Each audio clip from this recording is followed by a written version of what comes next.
Friends, இந்த வீடியோவில் உளுந்து வடை எப்படி வந்து ப்ரிப்பேர் பண்ணுறதுங்கிறத பார்க்கலாம். எண்ணெய் வந்து ஹீட் ஆகிட்டு என்னென்ன ஆட் பண்ணியிருக்கீங்க?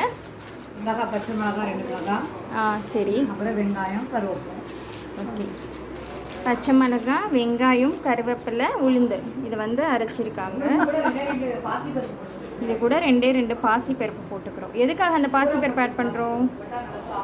நல்லா சாஃப்டாக இருக்கிறதுக்காக பாசிப்பருப்பு கொஞ்சம் ஆட் பண்ணிக்கிறாங்க. வாழை இலை இருந்தால் அதில் வந்து எண்ணெயை தடவிட்டு இந்த மாதிரி இது பண்ணிவிட்டு எடுக்கலாம். இல்லைன்னா பாலித்தீன் பேப்பர் இந்த மாதிரி பால் கவர்லாம் இருந்ததுன்னா அதில் எண்ணெய் ஆட் பண்ணிவிட்டு இந்த மாதிரி தட்டி நம்ம போடலாம். அப்புறம் என்ன பண்ணுவாங்கன்னா பக்கத்தில் தண்ணி வச்சுப்பாங்க.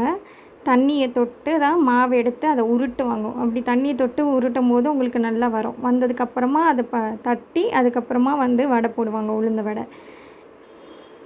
ஏன்னா மாவு நல்ல இதாக இருக்கும்ல, அதுக்கு